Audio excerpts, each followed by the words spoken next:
Hello, everyone. We're going to wait for people to trickle in, but we're so excited. So just stand by while we wait for everyone. Yay.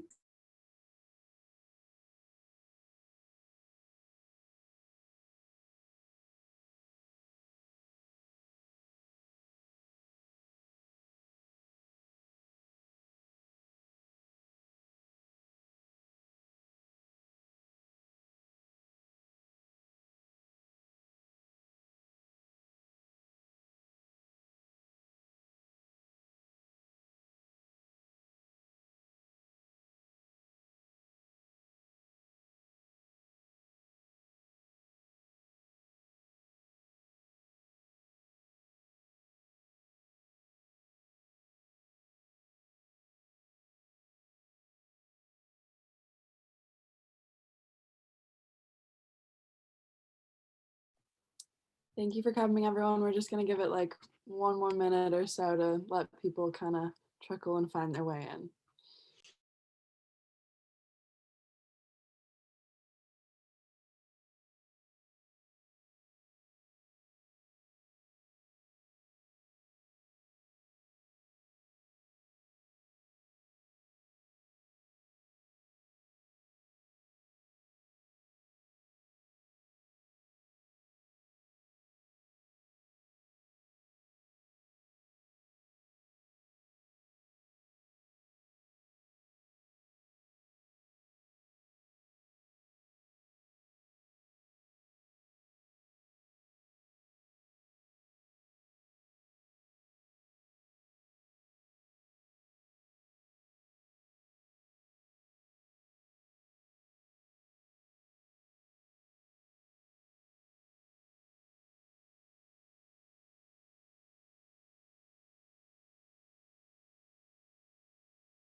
Okay, everyone. Hello. We're going to go ahead and get started. My name is Kate Sondregger, and I'm a member of the Undergraduate Student Government Sexual Violence Prevention and Response Committee. I know that's a long one, but I will be one of your moderators for the event tonight. Hi, everyone. My name is Sophia, and I'm also a member of the committee, and I will be your second moderator this afternoon. We are so excited to welcome you to Hierarchy of Hookups and Politics of Pleasure, the Unspoken Rules. Tonight, you will be hearing from Dr. Lisa Wade. After her talk, there will be time to anonymously submit any questions that you have for Dr. Wade. Yes, so you should be able to see the Q&A feature at the bottom of your screen. Please use this feature instead of the chat to ask your anonymous questions to Dr. Wade. Feel free to submit your questions during Dr. Wade's talk as you think of them, or during the Q&A period afterwards. Not only are you going to get your questions answered tonight, but also you get the chance to win a goodie bag from Sex Week. Yay! All students attending who are registered on WaveSync are entered into a raffle to win one of our 25 goodie bags. The raffle will be conducted outside of the event, and the winners will be contacted via email this coming week with details on how to pick up their prize. Very exciting. And now it is my pleasure to introduce Dr. Lisa Wade. Dr. Wade is an associate professor at Tulane University with appointments in sociology, gender and sexuality studies, and the Newcomb Institute. Before receiving her PhD in sociology at the University of Wisconsin-Madison, Lisa earned an MA in human sexuality from NYU and a BA in philosophy from the University of California, Santa Barbara. As a public-facing scholar, Lisa is engaged in rigorous research while also working to make hers and other scholarship engaging to a public audience. Her newest book, American Hookup, is about the emergence and character of the culture of sex that dominates college campuses today. In 2007, Lisa founded Sociological Images, a website for which she has earned several awards, including the Distinguished Contributions to Teaching Award from the American Sociological Association. Today, she regularly informs journalism and writes for the general public, occasionally appearing on television and radio. We are so lucky to have you here, Dr. Wade, and now we will hand it off to you to start your talk. Thank you so much for that really lovely introduction. And thank you all of you who have screened in today. It's really lovely. I cannot wait for the Q&A. I've been asked to do a rather formal talk to start with, and this talk will be based on my research about hookup culture before the pandemic, of course.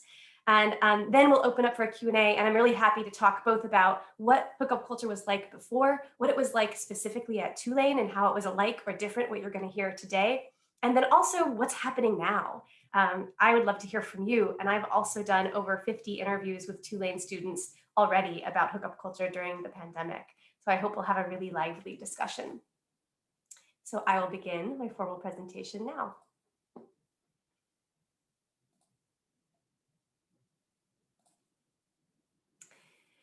So I start this book with the experience of a student named Owen.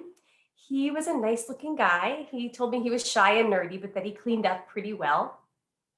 He'd gone to a very small high school, about 60 students total. So he didn't have a lot of sexual experience before college, and he expected college to be very, very different. And at first, it felt like everything Owen had hoped that it was going to be. Referring to the first semester of college, and by the way, there might be a few curse words in this talk. Referring to the first year of college, or the first semester, he said, "I'm basically in a paradise full of girls I'm attracted to. I love it here. Everyone is fucking each other. Last semester was one of the most interesting, exciting, and strangest times of my life." Then, over the course of his second semester, his excitement starts to waver. He complains about mind games, about soured friendships, about women who seem to like him only for his looks or his weed. He hated the gossip that followed a sexual encounter, and he starts to get morose. "A lot of the social life I've experienced," he said, "is some twisted sort of self-perpetuating vicious cycle of unrealistic expectations, boundless enthusiasm, and copious amounts of alcohol." He felt like there was something particularly difficult about negotiating casual sex, grumbling that it was hard to smooth out a relationship with a girl he barely knew beyond what color underwear she wore. And by the end of the semester, he sounds downright morbid. He says, "When I think about my sex life, it feels like my insides tie themselves tight together. I can't handle another negative sexual relationship. My heart might break." In a way, Owen's experience captures a contradiction that really inspired this book. Most students come to college being really excited about hooking up, really excited about getting into a hookup culture and really enjoying what it has to offer. But they often discover that they don't like it, or they have mixed experiences. In some ways, hookup culture can be so much fun. You know, you plan to go out with your friends, you pregame, you decide what to wear, where to go, you talk about who you want to see, who you don't want to see. You get to the parties, and there's this wonderful energy of all these young people together, and maybe you hook up and maybe you don't, and the next morning you all talk about what happened. There's so much pleasure that comes with hookup culture that is both sexual and social. But in general, most students find that their experiences aren't universally good. They have mixed feelings about what's going on. Some nights are good, some nights are bad, or sometimes they just have this underlying sense that it isn't all it was cracked up to be. There are certainly some acute signs that something is very wrong on college campuses. The obvious is sexual violence. We know that about 10% of students say that they've been sexually coerced or assaulted just in the past year. We also know that pleasure isn't equally distributed. Women who sleep with men have about 1 orgasm for every 3 of his, at least in first-time hookups. We also know that there's bias and exclusion. People of color, working class and poor students, non-heterosexual students, disabled students, as well as anyone who's sort of deemed conventionally unattractive, are more likely than their counterparts to be ignored or rejected. And these students, as a result, are less likely to participate, or if they participate, they do so with even more mixed feelings than your typical student. And students are reporting also emotional distress related to sex on campus, more than they used to. About 1 in 3 students say that their sexual relationships have been traumatic or very difficult to handle. There is a malaise, a persistent disappointment, just the sense that the quote unquote 4-year orgy isn't as much fun as they thought it would be. In whole, only about 25% of students really, really like hookup culture. And to be fair, they really like it. It is the best thing that ever happened to them. They wouldn't change a thing. But the rest of students are either opting out entirely or having those mixed experiences. So about a third of students won't hook up at all in college, not at any time. About 50% of students who are hooking up are doing so purely utilitarianly. They're just looking for someone to be in a relationship with. And in fact, the majority of students, 3/4, would be interested in a sort of committed, love-based relationship if they could find one. So this disappointment and frustration that we find, it's pretty widespread on college campuses, and it goes far beyond the usual suspects. Owen, of course, is not the kind of student who usually attracts concern. He was a handsome, heterosexual white guy with a healthy sex drive, and it seemed like he could have thrived, and yet he didn't. So I see these things, sexual assault, unequal pleasures, bias, exclusion, and emotional distress, as symptoms, signs that there's something really wrong with sex on campus. And I wanted to find out what is causing all of these things. What is the umbrella problem that can explain all of these things that are going on? So in this talk, I'm going to argue that the answer to this question of why so many students are not enjoying hookup culture is not hooking up per se. Acute crises are not related to hooking up, but to hookup culture. And not all hookup culture is writ large. It's not that every single hookup culture would cause these problems, but a very specific culture, one that is historically grounded and culturally specific to America, that is built on competition instead of cooperation. That will be my main argument. Okay, so what is the research? So I asked 101 students to volunteer to submit weekly diary entries on their experiences with sex and dating, relationship, and friendships on campus. I did this 3 times over a few years at 2 colleges, both liberal arts schools, one religiously affiliated and one secular. I got over 1 million words from students from these diaries. Just amazing, amazing data. These students were funny, they were lovable, they were insightful, they told stories that you just can't make up. The data was extraordinary. And I knew when I got these data that I had something very special. And so I was very committed to writing a book that would lift up their voices onto a pedestal and let people hear them. So I got the journals. I also have visited now about 80 colleges and universities to talk about hooking up. I've talked to administrators there, staff, students, and learned more and more about what's going on at different kinds of schools. I was able to look at over 300 articles in college newspapers, trying to suss out just how universal the experiences I was collecting really were. And we also had lots and lots of research studies at the time, hundreds when I started this research, easily thousands now, that document hookup culture at many different institutions. One of those is a quantitative data set that has over 24,000 surveys from students at 21 different schools. So we actually have a pretty good idea of what's going on college campuses, at least before the pandemic. And my students, by the way,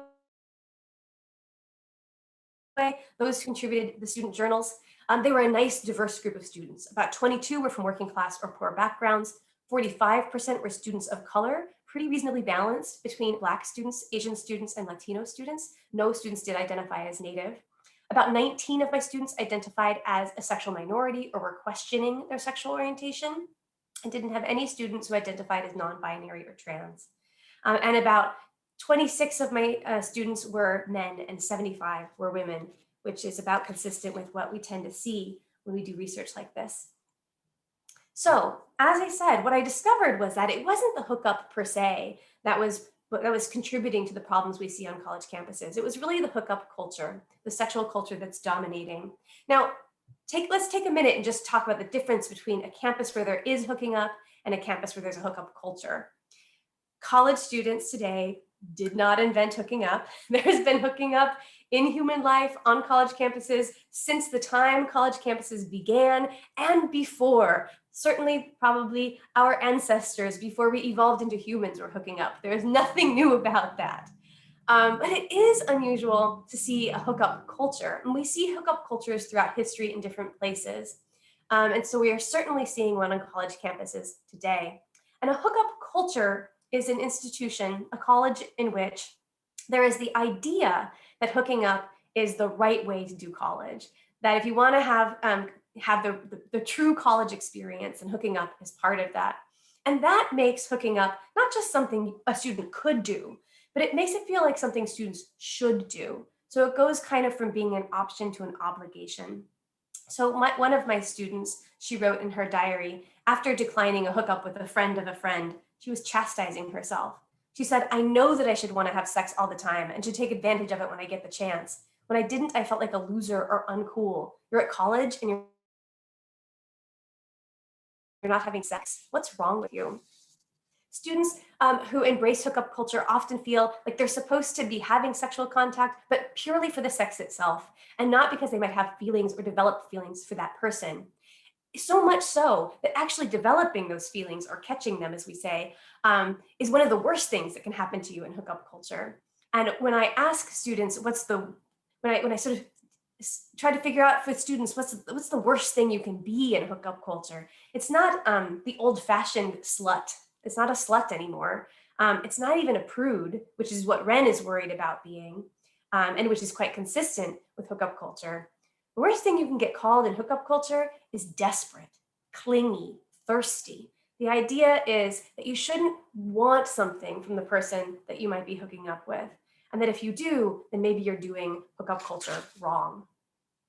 So, how did we get here? How did we get to this moment? To tell this story, I'm going to go back 300 years, and I'm going to fast forward, and I hope you find this interesting. Okay, so in the early colonial era in the United States, colleges were not fun. That's the first question I'm going to be answering in this little history lesson. How did colleges become fun? How did sex become part of that fun? And how did sex for fun become so widely endorsed? Early colonial era colleges were actually quite challenging places to be. Mostly it was middle-class men who were attending, and they were attending in order to become ministers. So there was a lot of church, for example, a lot of religious study. Curriculums were quite rigorous: philosophy, mathematics, science. And so, and then students were also told what to wear, what to eat, when to get up, and when to go to bed. It was not at all like college today. And so this is what college looks like for quite some time, until around the mid-1700s, when the rich families in America are looking around and trying to figure out a way to justify their hoarding of wealth and power. And they decide that what they're going to do is they're going to send their privileged sons to college campuses, and they're going to get diplomas. And then they're going to be able to point to those diplomas and say, well, yes, of course we hoard the wealth and power because we have these college degrees. This is the same reason many of us go to college today, is so that we can have more than other people. So they start sending their rich sons to college around the mid-1700s. And that sparks 100 years of violent riots on college campuses. These rich young children were much less amenable to boredom and subordination and working hard, and they were much more interested in having fun on college campuses. So they would, take a barrel and fill it with tar and light it on fire and roll it across the quad. They would take their muskets, because they were all carrying weapons, and they would shoot out all of the buildings, all the windows in all of the campus buildings. They would play their trumpets all night long and not let the faculty get any sleep. Sometimes these riots were so violent that the presidents of the colleges had to bring militias in from town to tamp them down. It was a very serious problem. So at one point, all the college presidents at the time, they get together and they're like, what are we going to do about this problem? And they decide they're going to start expelling anyone caught rioting on college campuses. And they're not going to accept into their college anyone who is expelled from another college. And they figure, well, that will be a pretty serious punishment, and maybe we can get a hold of this. And so all of the presidents do this, except for one guy at Union College in Schenectady, New York. That president decides, hey, all those guys have a lot of money though. So he invites students that are expelled for rioting from other colleges to come join his college. And it's there at Union College, with all of those boys who wanted to have fun in college, that the first social fraternity is formed in 1825. And this social fraternity sort of institutionalizes the idea that we are here to have fun. This idea spreads like wildfire. College presidents absolutely hated it. They thought, why should we allow young men to make their own agendas, to organize without our supervision? This is a terrible idea, but they couldn't stop it. And fraternity life became more and more common on college campuses until by the 1930s, the fraternity boy is held up as the iconic collegian, the way, the sort of the perfect ideal college student. And then his idea of doing college and having a lot of fun starts to become the idea of how everyone should do college, and it spreads to the entire campus body. So now we suddenly have this idea that what we should be doing in college is having a good time. Around the same time, 1930s, women start to arrive in college campuses in large numbers. And it's at this moment that sex goes from leisure to competition. So the fraternity men had always had, this is a real quote, by the way, 1857. The fraternity men had always had sex for fun. They had had sex with people that lived in the neighborhood who were of working class and poor backgrounds. They had sex with sex workers. They had sex with women they enslaved. And of course, they had sex with each other. But it was always more like fun than it was competitive. But when the women start to arrive on campus, women who are their social and economic equals, then suddenly getting, quote unquote, getting sex becomes more challenging. Now we can try to extract some sexual contact from women who are supposed to say no and presumably have the sort of social privilege to say no. And so once it becomes challenging to actually access sexual contact, then it can be something upon which people can compete. And that's when sex becomes competitive and people start to talk in ways that we still do today about, for example, scoring. This is going on well into through the 1940s, 50s, and forward. And then we hit the women's movement and the sexual liberation of the 1970s. And that changes everything because the feminists of that era wanted two things. One thing they wanted was for the women to have access to the masculine spheres of life, because the masculine spheres of life were valued. That's where you got paid. That's where you got esteem.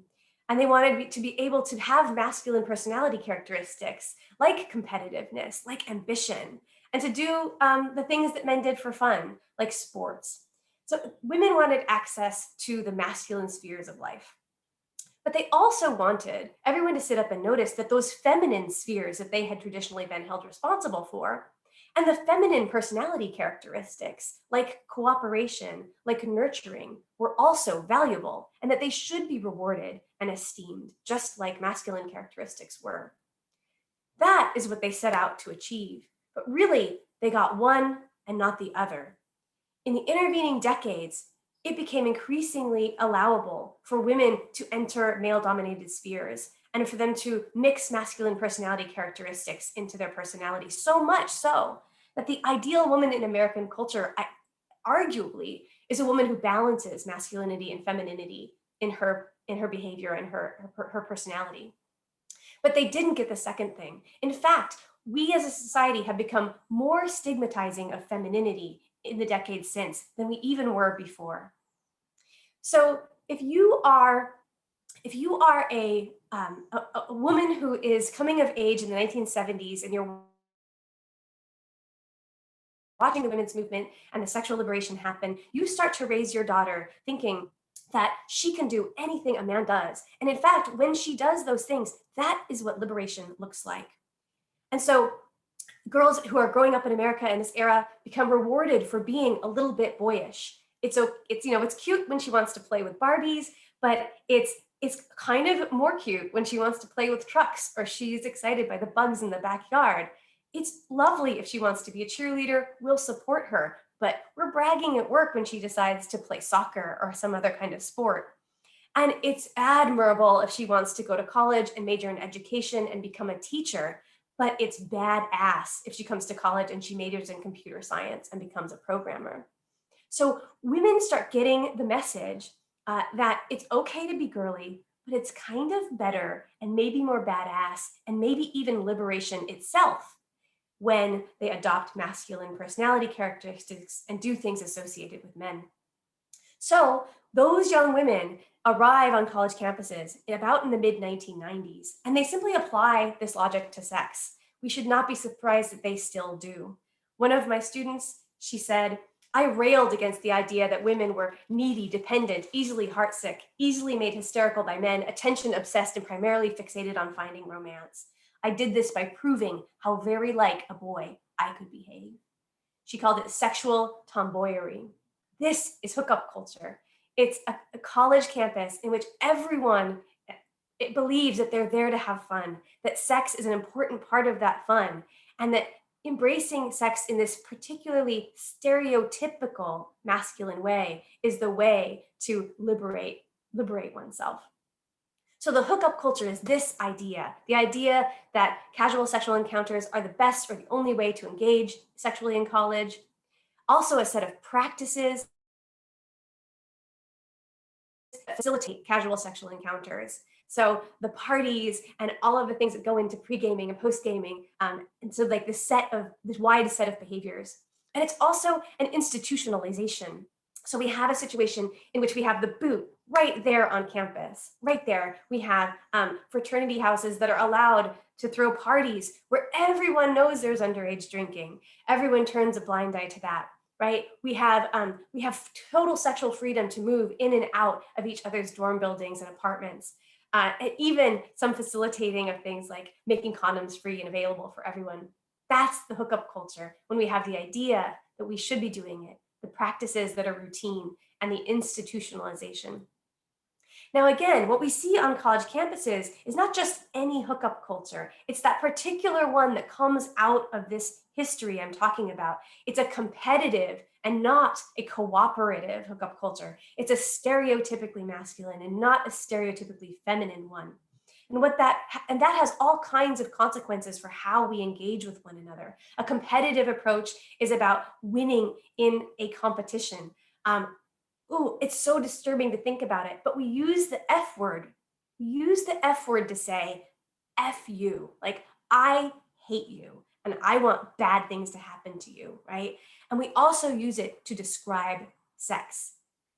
That is alarming, right? that we use that one word in those two ways. And so it's incredibly familiar to everyone in America that when people have sex, somebody potentially is getting fucked and somebody is doing the fucking. And so that is the competitive approach, where what happens is somebody wins and somebody loses, and not that both people win. We have a competitive approach to sex when people go in with the idea of getting what they want out of the encounter. Their personal pleasure is priority, and they may be minimally or not interested in the other person's pleasure. It's competitive when it's status-based, when you're thinking about hooking up with people that will enable you to climb a social hierarchy. You're trying to hook up with people that are a little hotter than you so that some of that hotness will rub off on you. And alternatively, trying to avoid hooking up with people whose status might bring you down. And that's different, very different than a status-neutral environment where you really just hook up with people that you think are neat, or you are inherently attracted to, or you get along with. A competitive approach is about achievement. Your generation has been pushed to think of yourselves as projects that you need to be achieving all the time. So there's this building of a sexual resume, getting rid of, quote unquote, getting rid of your virginity, learning sexual skills, getting with different kinds of people, doing the different kinds of sexual activities. These are all ways in which you're sort of building a sexual resume, but on the bodies of other people. And that's so different than having a discovery attitude towards sexuality, where you think like, I like you. Let's see how this feels. Let's see where this goes. And then finally, a competitive approach makes us risk exploiting one another because we're really in it for what we're going to get out of it, as opposed to a cooperative care ethic where you're really interested in, even if just for a minute, being really attentive to and considerate toward that other person.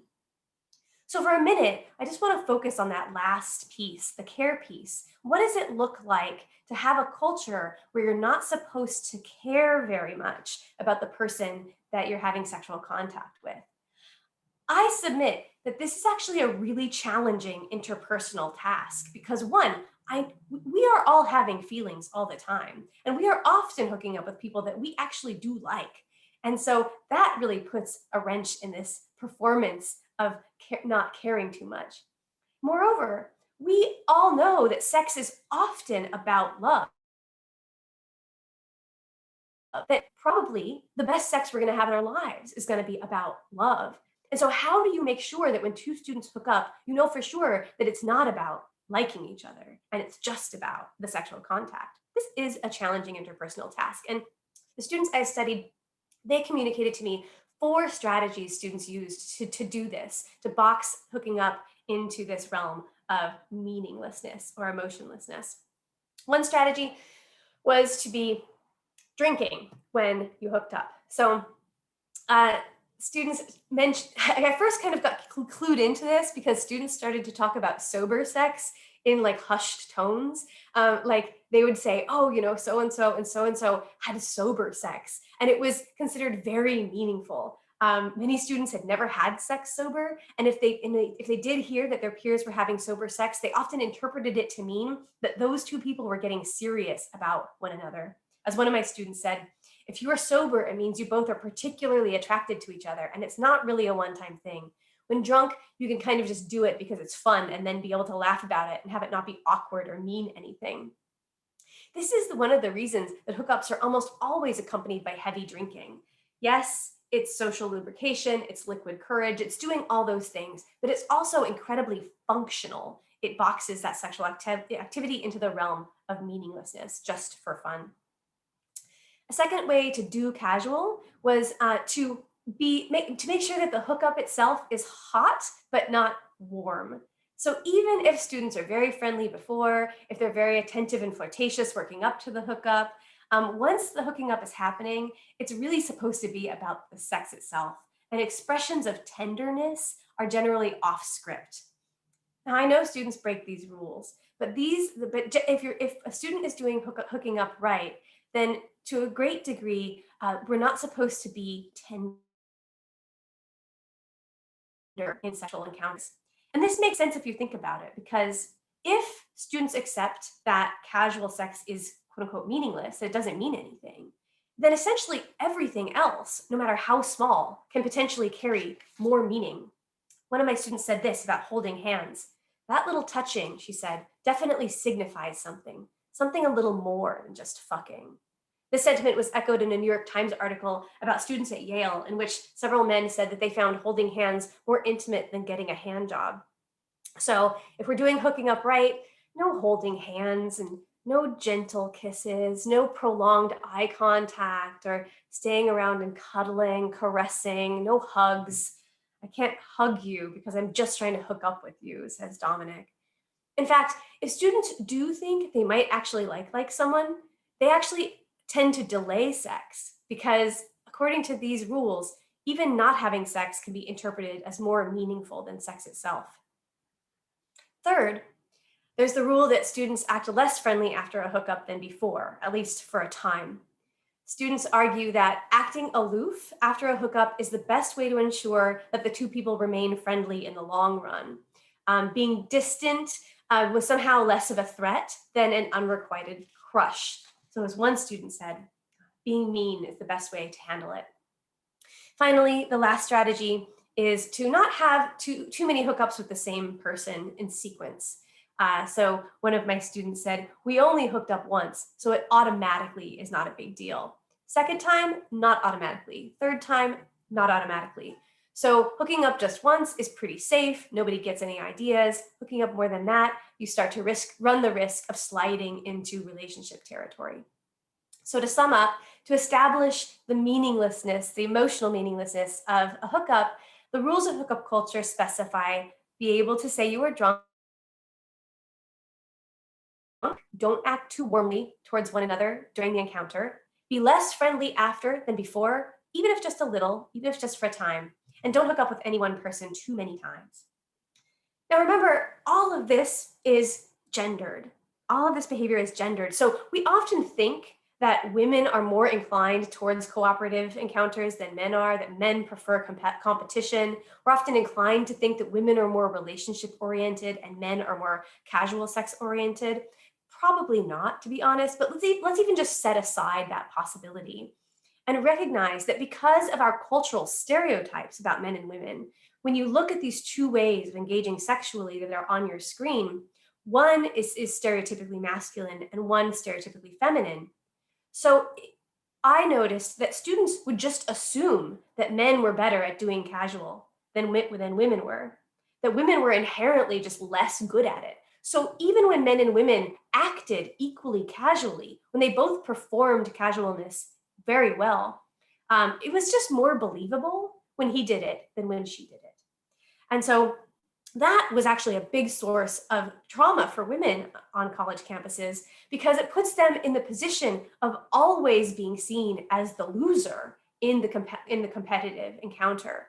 So for example, I had a student named Deanna, and she had been hooking up with a guy a few times, and he in the meantime is hooking up with someone else, and he kind of falls for her, and he decides that he's going to become exclusive with this other girl. So he meets Deanna at a picnic table in the nice middle of the day to let her know that they're not going to be hooking up anymore, which she interprets as very nice of him because of course he could have just ghosted her and that would have been fine.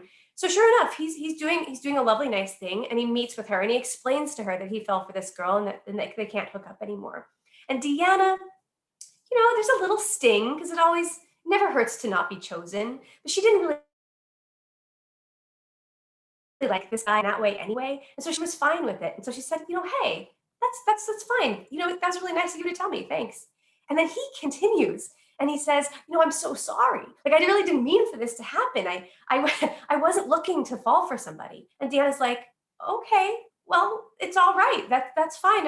I'm good. And he continues and says, you're really, really a good person. I just think you're an amazing, beautiful woman. Like, you're gonna find someone to love, I promise. And she's like, okay, I understand what you're saying to me. So she really never felt bad about it, but he could not see that she was fine with what had happened. And she wrote, the stigma attached to the women being the emotional creatures in the relationship and the men being the physical ones had never been so apparent to me. He clearly thought that he was the one with the power to hurt, and I was the one that was expected to cry with anguish. The hardest part of the whole affair, she said, was seeing in an equal's eyes that I was their inferior. Let's go back to these problems that I identified.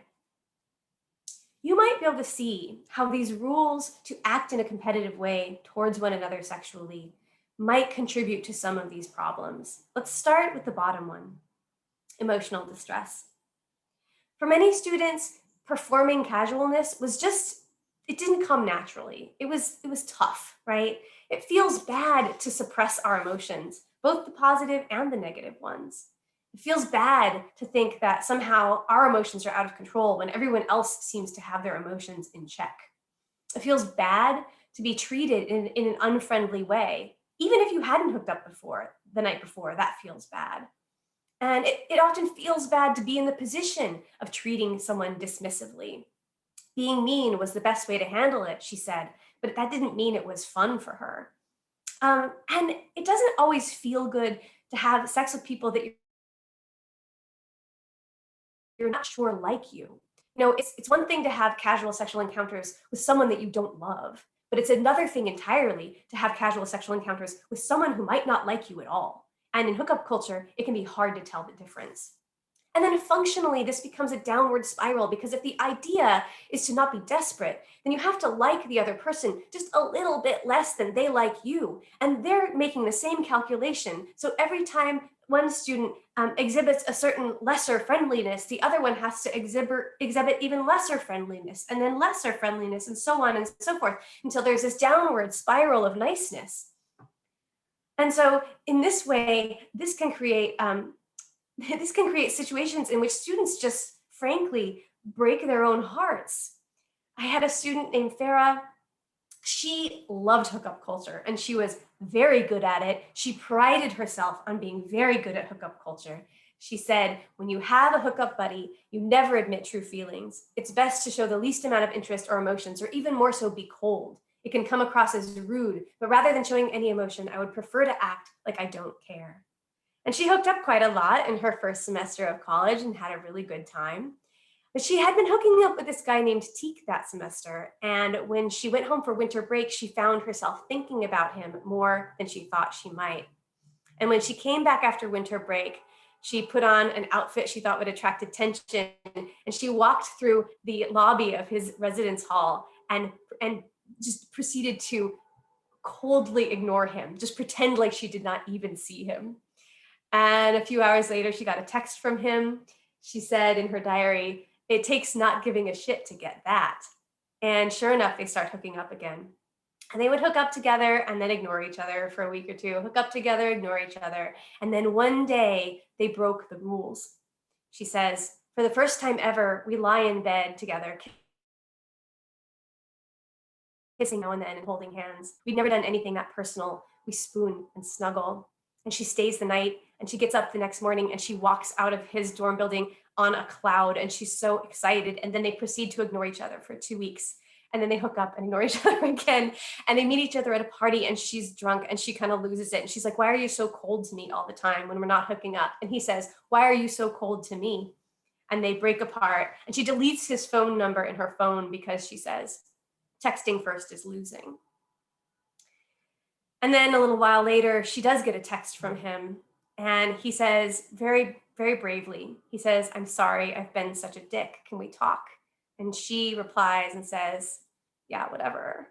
And he comes up to where her building is and they sit outside on the curb. It's kind of a cold day. And they do some small talk. And then he poses the question. He says, "Do you like me?" And she looks him right in the eye and she tells him no. She just could not let down that whole hard exterior that she had built up in order to be a successful person in hookup culture. She says, "My heart kind of stopped. I sat next to him on the concrete in the cold, and I hoped the question would come again so I could say, yes, I do like you." So the emotional rules of hookup culture, the ways in which we are told to, the emotions we're told to have, the emotions we're allowed to display, the emotions we're told that we must suppress, this takes a toll on many students. And it can add up over time to build up to that malaise. And yes, sometimes students do break their own hearts.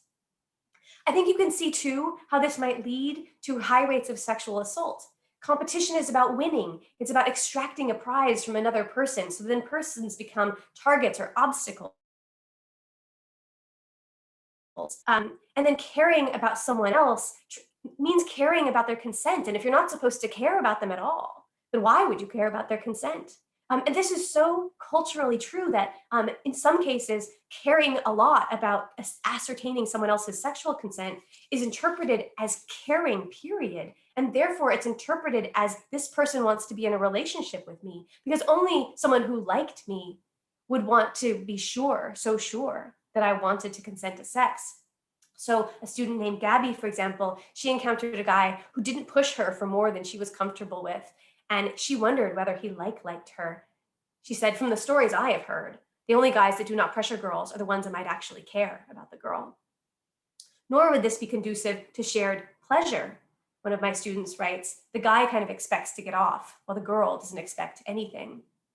And it would certainly encourage students, this competitive approach to sexuality would encourage students to base their decisions on who to hook up with on status instead of connection.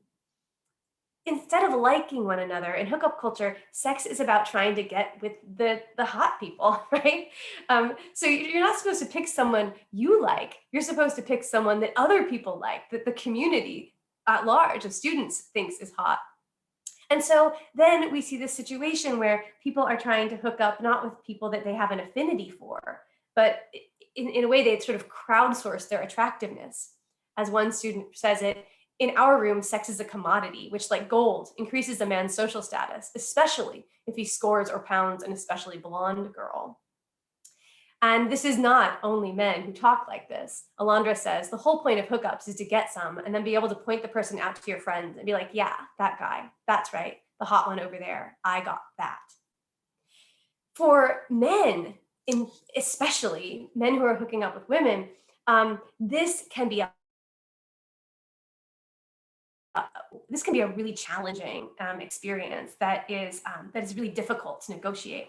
So I had a student named Corey who was in a friend group and a bunch of guys, and they would go out and party and hope to hook up pretty regularly. And one night they do that, and they come back, and Simon is really sheepish, his friend Simon, because Simon had hooked up with a girl that he knew his friends thought was ugly.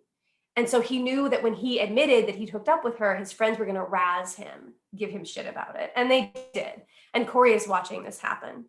So it's not enough to hook up, right? That doesn't count as a score, according to his friends. You have to hook up with someone who's quote unquote worth it, someone who's higher up in the hierarchy.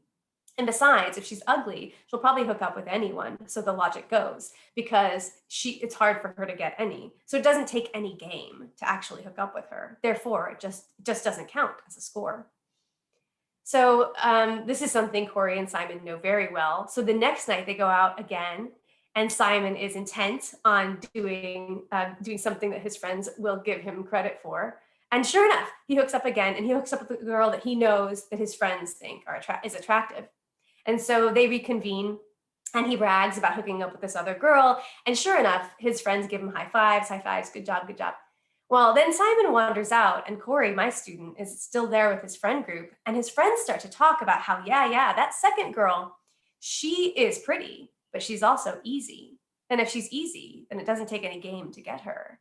And so it doesn't really count, even so. And Corey is sitting there like, seriously? Like, this is what I'm up against? He says, this kind of judgment makes for a hostile environment where you have no idea what's going to be said about you for your actions. And it concerns me whenever my friends or I choose to hook up with someone else, as I don't want our reputations to be hurt or judged for that. Somehow, Corey sees that he's expected to hook up all the time, but only hook up with the most beautiful, elusive women. And that's an impossible situation. You can also see then how this competitive approach to sexuality allows all kinds of ugly biases to sneak in to who we're choosing to hook up with. It creates a situation in which it's not just a social hierarchy, but an erotic hierarchy. And that erotic hierarchy is a racist erotic hierarchy. It's a colorist erotic hierarchy. The Black women in my sample were very clear, as Jasleen said, hooking up is not for Black people. There's all kinds of reasons why it's a less safe space for Black folks. But one of them is because Black women in particular are seen as low in the erotic hierarchy. Generally, all of our social hierarchies that we see in America more broadly reproduce themselves in this erotic hierarchy in hookup culture, such that depending on the intersection of gender and race, it's a racialized hierarchy. It's a class hierarchy, with some students coming from wealthier backgrounds being seen as classy, and ones from lower income backgrounds being cast as trashy. It's an erotic hierarchy that is ableist, that denigrates people who are considered unattractive, that is not open to people who do gender in different kinds of ways than is conventional. So because it's specifically status that drives decisions about hooking up, and not necessarily because you see someone as someone you'd like to get to know or you like, then that is just a window for all of the ugliest biases in American culture to sneak in. Okay, so a quick summary. So hookup culture pleases only a minority of students on campus. And disproportionately, these are ones that are already at the apex of the social hierarchies on campus. The students that like hookup culture the most are the same students that innovated hookup culture to begin with. They're disproportionately wealthy, disproportionately white. They often have institutionalized power on college campuses. And so those are the students that both like hookup culture the most and often have the most power to provide a sexual culture environment for students in their own vision. This is why so many students opt out of sex altogether. I told you that about a third of college students don't ever hook up when they're on campus. And actually, most of those students would love to be having sex. They just don't want to have it like this. And it certainly helps explain why so many students are participating ambivalently in having those mixed experiences. So unfortunately, most of the interventions we see on college campuses are about trying to address emotional trauma, trying to address bias and exclusion, trying to address sexual violence. But I see those as only the symptoms and not the cause of these problems. I think if we really want to make sex on campus good for everyone who wants to participate, we need to back up and change not the particular things students are doing, but the whole culture of sex on campus. And I can talk about that if you like, but I want to transition to the Q&A by saying that that is exactly what happened when the pandemic came. The pandemic came and assaulted the infrastructure for hookup culture on Tulane's campus. The pandemic came and changed a lot of things about what was possible. And so that's what I've been studying recently, and I'm happy to talk to you about now. Thank you so much, Dr. Wade, for all of this information and insight. It was very, very interesting and captivating. We will now transition into our question and answer period. So I will go ahead and ask our first question, and anyone who is here present, please put your questions in. We're so interested to hear what you guys have to say. So our first question is, how do you think racial stereotyping plays into hookup culture, and how can we unlearn these biases? Give me the last phrase you cut out for a second. Yeah. And how can we? And how can we unlearn these biases? So what we see in the erotic hierarchy on college campuses is the same thing we see when we look at who marries who dates who outside of college. And it's the same hierarchies we see more generally in Hollywood and mass media. I often say there's nothing wrong with hookup culture that's not wrong with American culture. And so what we see is that gender and race tend to intersect to position people in different layers of the erotic hierarchy. So this is because we do this super weird and gross thing in American culture where we gender race. So for example, we tend to see Asian people as more feminine than white people, both men and women. So we feminize Asian people, which makes Asian women seem extra feminine, hyper feminine, and therefore potentially extra sexy and interesting. So Asian women tend to end up at the top of the erotic hierarchy alongside men and women on college, white men and women on college campuses, because they're fetishized at that particular intersection of race and gender. But Asian men tend to fall down in the erotic hierarchy because they're seen as insufficiently masculine because of the way our culture feminizes them. Conversely, we masculinize Black folks in this country so that we cast Black men as hyper masculine, hypersexual even, and big penis, etc. So they tend to rise up in the hierarchy, seen as more desirable, but it's this double-edged sword where partly it's nice to be wanted, right? But for that reason, it's kind of bad. And so they tend to rise, but have this uncomfortable experience, whereas Black women tend to be seen as insufficiently feminine compared to other students. And so then if you look at the Latinx population, then it's going to depend a lot on on colorism and sort of which stereotypes apply to them and where they layer in this erotic hierarchy.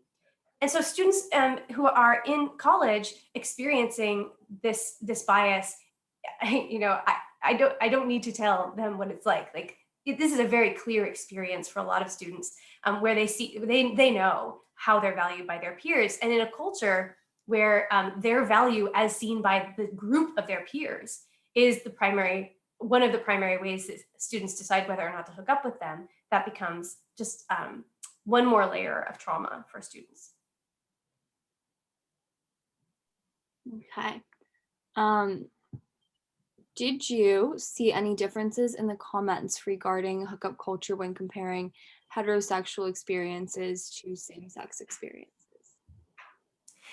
So with the 19 students in my sample that were identified as non-heterosexual of various kinds, my favorite finding about these folks is that each one was so different from the next. So, I had a gay identified white man who he went with his heterosexual girlfriends to all of the parties, and he kind of like watched over and made sure they were okay. And he said he never felt like an ounce of homophobia. He had a great time in college, and he did hook up with men when he wanted to. But then, like, I had a pansexual identified white woman who said that she just felt like the whole place was just patriarchal and homophobic and gender conformist. She said she was so frustrated. She would be in these classes and people would talk about critical race theory, and they would talk about feminism, and they would talk about queer theory, and then the night would fall and all of that would be gone. And she almost transferred. She was so frustrated. I had another woman. She identified as a lesbian. She got off campus, she took a right turn, she went straight to the Queer Student Alliance, and she just had a lovely time hooking up with other women who were interested in women, and almost never dipped a toe in the dominant hookup culture on college campuses. So I think one thing I want to emphasize is just like for all kinds of students, depending on who they are and their particular constellation of identities and how they move through the campus, they can have really, really different experiences. I will say that we know that on college campuses that have critical masses of queer students, they tend to form alternative hookup cultures. And these tend to take place in more in like house parties, and not so much like the boot and the fraternities and such. And that you kind of have to like be in the network of queer students to even know that they're necessarily happening. And those hookup cultures, so the parties are smaller, they're somewhat less drinking, and they overlap with communities of support. So they have a totally different tone. Like this idea of competitiveness versus cooperation doesn't apply as neatly to those hookup cultures. And the same can be said, by the way, of alternative hookup cultures that sometimes spring up that specifically serve students of color. Those two tend to overlap with these support communities and have a different tone to them. Great, thank you. Our next question is, do you think that the repression felt due to the pandemic and lockdown has it all contributed to a potentially more excessive hookup culture on campus? Wow, we're gonna find out. Okay, I will say a couple things about that. One is that a lot of students have been hooking up a lot less during the pandemic. Not all, but a lot of them have been hooking up a lot less during the pandemic, especially when students went home during quarantine between last spring and the fall, when they were home with their parents. And students almost universally have been very concerned about keeping their parents safe. So they really spent a lot of time by themselves, had a lot of time to think about who they were and what they wanted and what they liked, had time to experiment, to masturbate more. I have heard a lot of stories of first vibrators in these interviews, to look at erotica and pornography that allows them to sort of explore desires they hadn't tried, to start to learn how to do bondage knots that they were kind of curious about. That was one of some of the quarantine activities. So students had a lot of time to think and to do research, to watch queer TikTok and look at all these, get more exposure to all these glowing, creative queer people. And so there has been a lot of personal growth among college students during the pandemic. And I don't think any of that's going to go away. I think in many ways, students are going to come out of this with raised standards about what they're going to expect, and better boundaries, and more of a sense of their own value. But when the virus is gone, all of the infrastructure for hookup culture comes right back, right? So the boot's going to be back. The fraternity houses are going to be up again, throwing the parties they want to throw, right? We're going to have that freedom. And this is a classic like culture versus structure problem. Like even if the individuals on the whole are a bit different than they were before, the structure is back and it's similar. So I do think it's going to come raging back. I think that those personal growth, I think that's going to stick, and that the students who experience that, they're going to keep that. But I do worry that it's hard to combat that structural power difference that you see. Awesome. Okay. Is there a difference between correct hookup culture depending on if you first meet in person or on a dating app? Oh, can you say again? Yeah, sorry. So is there a difference between correct hookup culture depending on if you first meet in person or on a dating app? So what I have noticed, and you all can tell me if it sounds right to you, is that one way to hook up with someone is to end up at the boot and be bouncing around and drinking and having a wonderful time dancing until you find someone cute, or someone you've had your eye on, and then that's the origin of a hookup. And so then either just hooking up at the boot or going back somewhere. Using the apps tends to be what some scholars call a hybrid hookup model. Some students that use the apps will go straight over to someone's house, but often they'll go out, take a walk, or go to a lunch, or go have a drink, because they just want to suss out how it feels to be with them in person before jumping right into a hookup. And so often hookups will happen after that lunch or after that walk, but there is this sort of like time that they spend together. And even when students use a hookup and go over to someone's house, there's often a period of time where you sit on the couch and you drink or you watch something on TV or talk or something. So that's there tends to be more talking and communication when an app is used, and also more talking on the app before a hookup. So those are the two patterns I see with like sort of the app versus the more party oriented hookups. I think that definitely sounds right.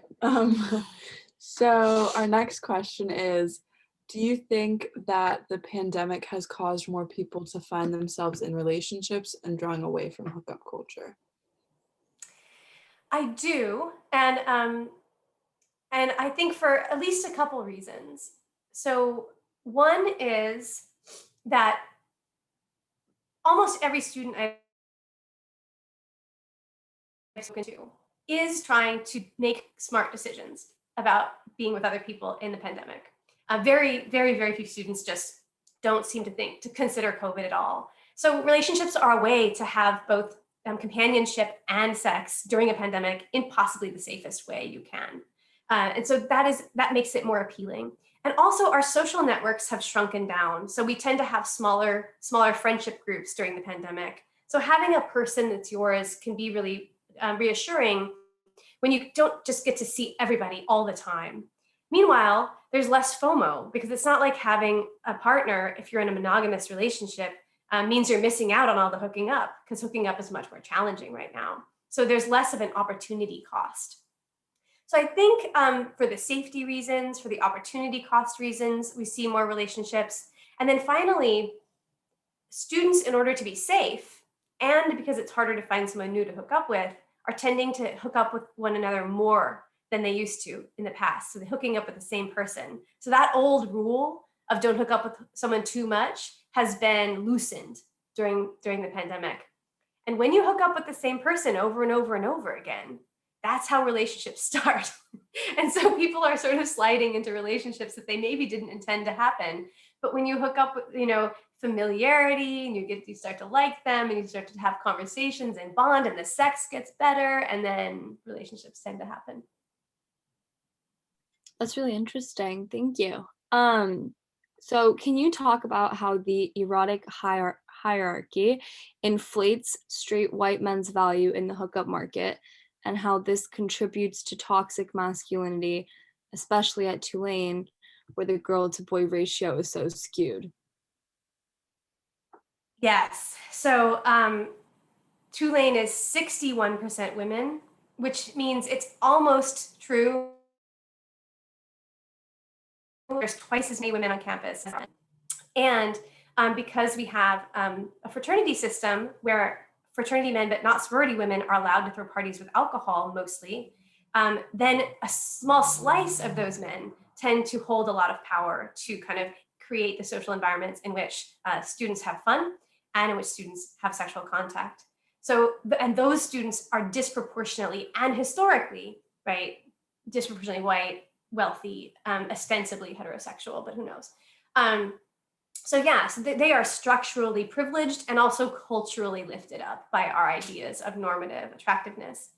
So I think the best quote from an interview that captures this experience for women who are hooking up with these men is one woman said, because of the numbers on campus, she says men who are 3s in attractiveness hook up with women who are 10s, then think they're a 10 and treat her like a 3. And so, yeah, so there is this way in which the sort of social and structural power and makes the attractiveness levels inverse. Wow, that's super interesting That's too. crazy. Okay, next question we have for you is, have you noticed an increase in the number of people who identify as queer after quarantine due to the pandemic? Yes, yes, I have.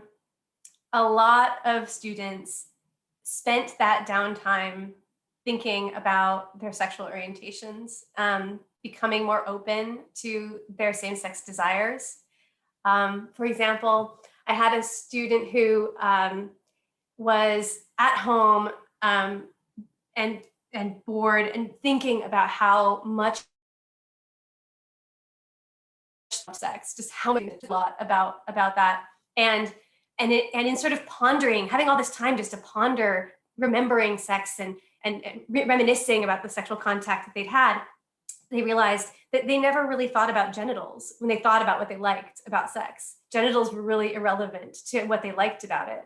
And that made them realize, oh, actually, maybe genitals don't matter to me at all, and opened them up to the idea of having same-sex feelings. Or, like I intimated earlier, one woman was watching TikTok and she sort of got steered by an algorithm into queer TikTok, and she kind of had felt like internalized homophobia about like maybe like queer people weren't attractive, and but she was looking at TikTok and there's just all of these glowing queer people who were fashionable and they were political and they were exciting and cool, and she realized after watching all that queer TikTok that yeah, being queer is amazing, and she went for it.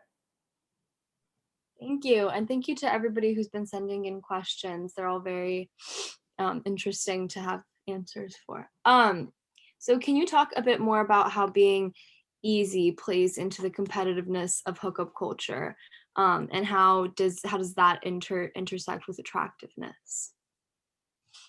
Well, as much as this old idea of the double standard, right? From sexual double standard is that it's the more men have sex with, the better, but women should limit their body count so that they don't, because if they rack up too many, then somehow they are bad or wrong.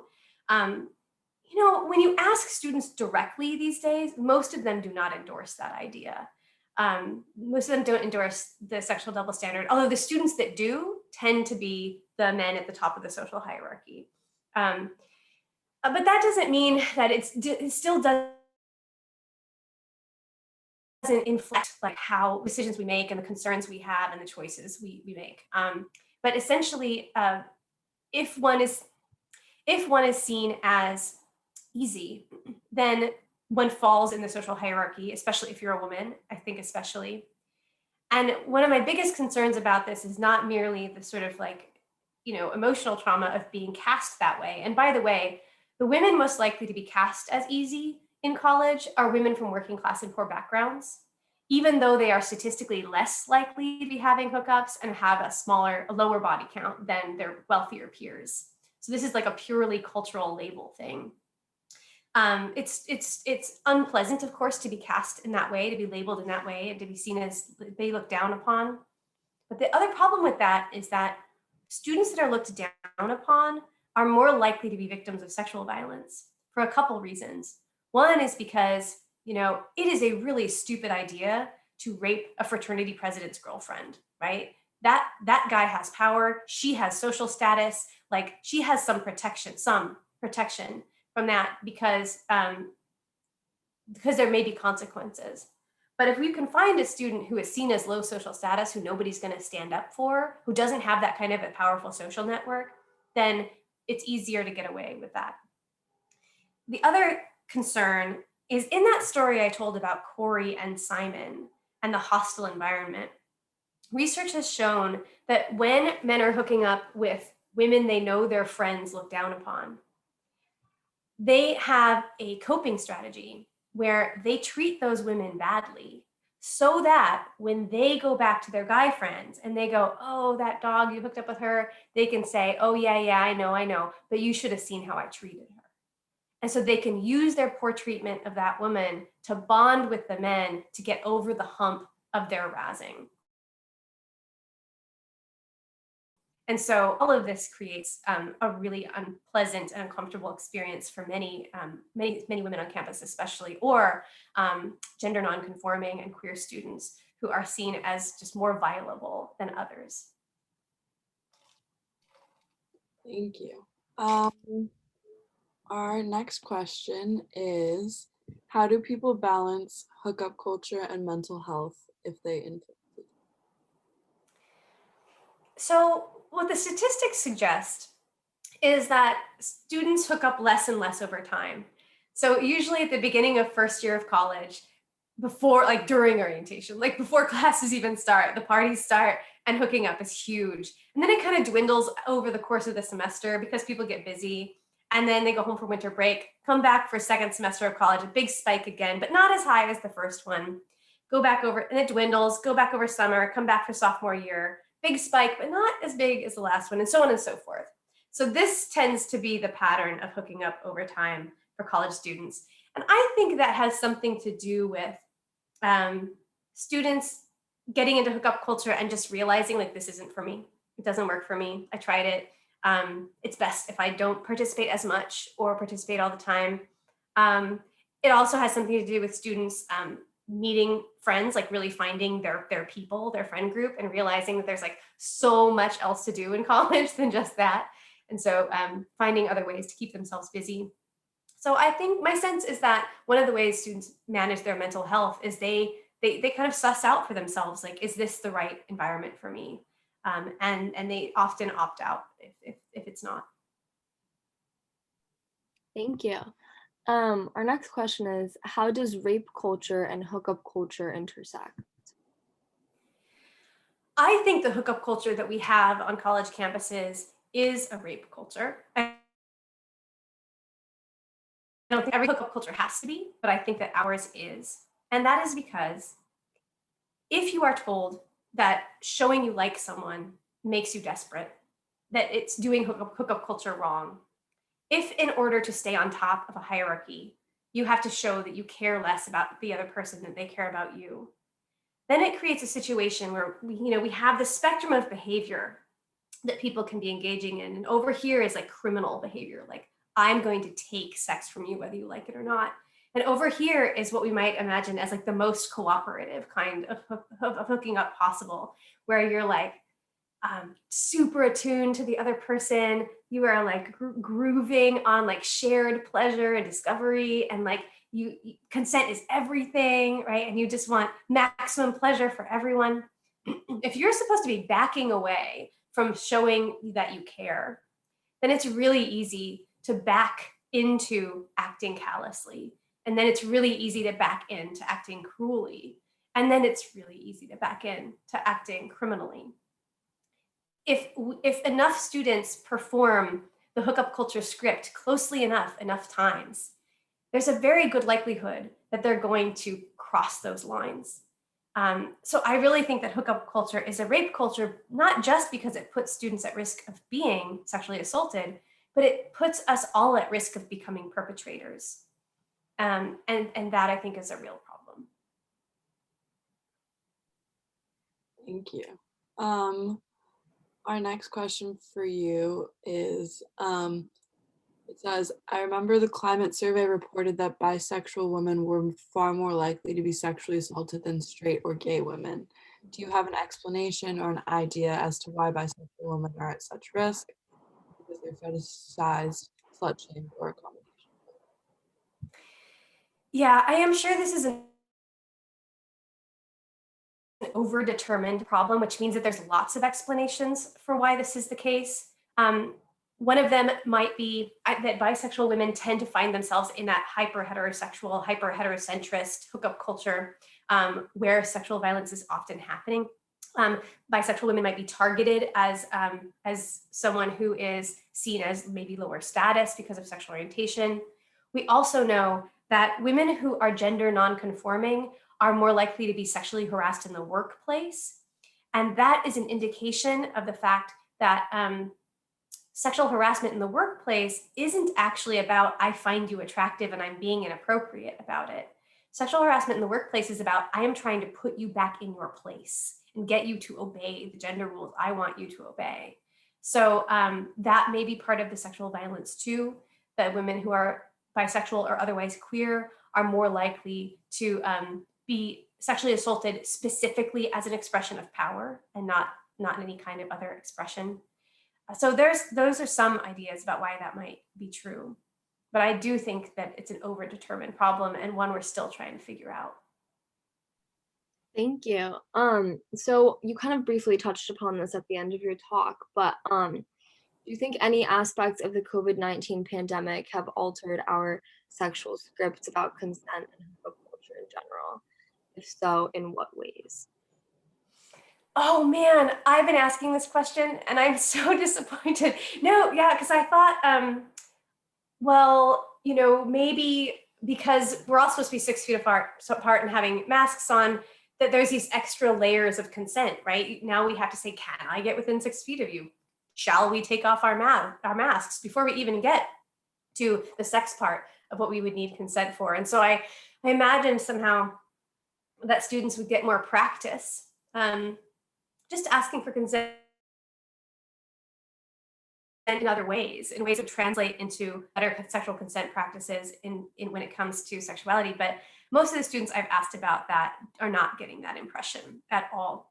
And partly this might just be because you all are in this getting tested 2 or 3 times a week bubble, and you're in dorm buildings and in apartments and having small get-togethers where masks are coming off and the distance isn't necessarily observed, because you have this other kind of infrastructure for hookup culture, which is the testing regime.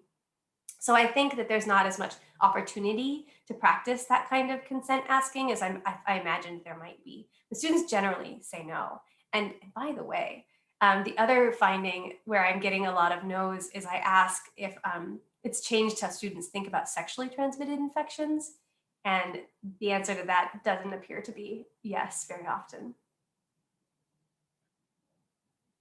That's super interesting. Do you want to? Oh, yeah. So our next question is, what makes a person more sexualized from what you have learned? Is it attire, words, actions, or other factors, whether they be societal or What makes a person more sexualized in the eyes of other people? Do you think that's what the question is getting at? yeah. Well, I would say that I think a primary driver of sexualization is just gender. Period. In when you study college parties are often have themes, right? And they're sexy themes, but it's the women who are expected to bring the sexy. So in my book, there's like a a beach theme party, and men just kind of like come in like shorts and flannels, and like the women come in bikinis, right? Or there was an anything but clothes party, and like men wore clothes, and women were the ones that made costumes out of things that weren't clothes, right? And so there's just like this way in which women are expected to bring the sexy to the environment, and this is related to this more overarching phenomenon in American society where we all would love to both be desired, right, to be a sexual object for others, but also desire to be the wanter. So we all want to be wanted, but we want to want, right? But we sort of bifurcate this reality such that men are cast as the sexual people and women are cast as the sexy people. So even in outside of college parties, you often see that it's women that are expected to bring the sexiness. And so I would think that would be the biggest thing that either casts one as sexualized or it demands that one sexualize themselves. Thank you. Our next question is, How do you think hookup culture is different for the LGBTQ plus community compared to cisgender heterosexuals? Do differing ideas of consent and relationships exist? Yes, I think so. So, like I mentioned before, a lot of queer hookup cultures tend to overlay with the community of support. So, I think queer students are especially likely to hook up with their friends and have even more incestuously interlaced hookup patterns. I think that there's potentially more accountability in queer hookup culture, although I'm not sure where because everyone knows one another and the community is smaller and they rely on each other more, that there might be more accountability with one another. Um, I think that women that hook up with women and men who hook up with men have very different experiences. That said, so men who hook up with men often have Grinder, which is specifically for them, and and there's definitely like a cultural history of hooking up. In fact, you could argue that one of the first hookup cultures in American society was the hookup cultures that were in gay neighborhoods in the early 60s and 70s when gay men started fleeing their small towns and repressive parents and coming together in places like San Francisco and New York. So there's like a long history of sort of hooking up as being the primary way in which gay men interact with one another. On the other hand, my my understanding of what's it like when women are hooking up with other women specifically is that it's friendlier. That women spend more time together. They spend more time getting to know one another before hookup. That they're because so many women are there's so many more bisexual women on campus than bisexual men. So it's harder for women to figure out if the other woman is interested in women, which means there's just sort of more negotiation and sussing. So Great. You mentioned how the F word is used in problematic ways to describe sex. Do you see any other ways that language and the way we discuss sex impact sexuality on campus? mm. I'll say one that I find really telling is that we talk about dating apps and hookup apps. We use both of those phrases interchangeably. But the hookup script and the dating script are very, very, very different scripts. And they demand a really different behavior. So, like, if you hook up with someone, you're not supposed to text them the next day and say you had a nice time. But if you go on a date with someone, then you are supposed to do that, right? And if they do text you, you don't text them right away. If you're in a hookup situation, that would be weird. But if you're in a dating situation, you want to encourage them to continue to communicate. So maybe you would respond much sooner. So these two scripts, dating and hookup, are like really different, in some ways opposite. And the fact that we use both phrases to mean the same thing just speaks, I think, to how much confusion there is about what we're all doing and why and what the rules are and like how to behave. So I noticed that a lot. Cool. Thank you. So, how did you find participants for your studies? What were you looking for? Oh, I'm so glad you asked. So I'll talk about this particular study. So the sampling strategy for this study, which is based, by the way, on confidential one-on-one interviews, they last about 2 hours. So I'm using what's called purposive sampling, which means I'm not trying to get like a random sample of the Tulane population. I'm trying to get to every corner. Instead, I'm trying to get to every corner of the Tulane population and interview lots of people in every different part of campus. So I want to make sure, like if I got a representative sample, because Tulane has so many women, has so many white folks, I would have the sample that was almost entirely the stories of white women. So by purposive sampling, I'm trying to find, students who are religious minorities on campus, students who are racial and ethnic minorities, immigrants and international students, certainly the queer students, and in all of their various configurations, including trans and non-binary people. So I'm really trying to oversample the students who are numerically smaller on campus, so that when I tell the story of what happened to hookup culture at Tulane during the pandemic, I'll be able to tell everybody's story that I possibly can. So if you are a member of one of those groups that's numerically underrepresented, please reach out to me, because I need you to volunteer in numbers even more than those other students who are predominant in order to be able to tell that story. And I would be absolutely honored to be able to tell those stories. So that is the stage of the study I'm at right now, is trying to just really heavily oversample all of those groups. And you can always reach out at sexualculture@tulane.edu. Please do. Yes, everyone go take part. Our next question is, how can we take the information we've learned today and use it to make positive changes in our life or how we interact with hookup culture? Okay, I get this question all the time. How do we fix this? And I want to say that I don't really feel like I'm the right, I will answer this question, but I want to preface this by saying I don't think I'm the right person to answer the question, because I feel confident that your generation is going to innovate something new, something that I can't think of, something that hasn't been thought of yet. I feel confident that whatever I can think of is not going to be as innovative or as right for you as what you can come up with.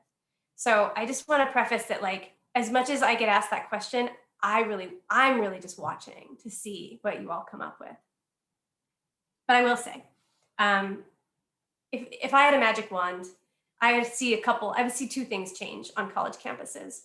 One is I would force hookup culture to have to compete with many other sexual cultures on campus. So I would like to see you all have a menu of sexual activities you could engage in, instead of just one thing you can opt in or out of.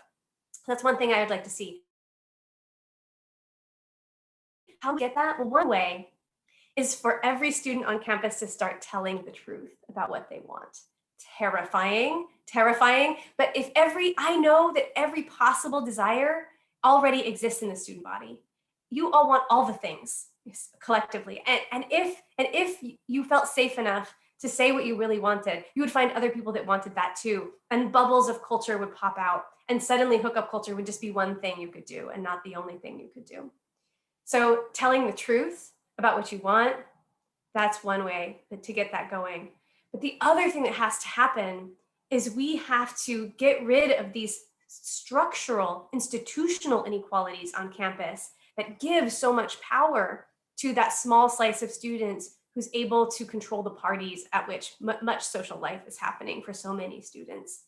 So maybe that means reducing the power and resources that Greek life has, but maybe it just means lifting everyone else up so that all students on campus have those kinds of resources, can get together and throw the parties they want to throw, so that we again have this menu of institutionalized options about how to spend our time. So it's those two pieces, right? Like changing the culture by telling the truth, and then pulling down those structural hierarchies that privilege some of us over others. Thank you. Yeah, that's definitely very helpful to know and kind of take away from this discussion. Well, thank you for all the answers, Dr. Wade. Very interesting information. If anyone has any other questions, please feel free to reach out to Dr. Wade. I think her email was put in the chat. Unfortunately, that is all the time that we have for questions tonight. Thank you all for coming out to this event. We're so happy that you guys came and asked questions. It's been such an amazing discussion. Remember to check your email in the coming week to see if you won one of our goodie bags. And as Dr. Wade mentioned, if you're interested in taking part, reach out to her. I'm sure she would love to talk to you all. Have a great night, everyone, and thank you again for coming. Thank you. Thank you, everyone.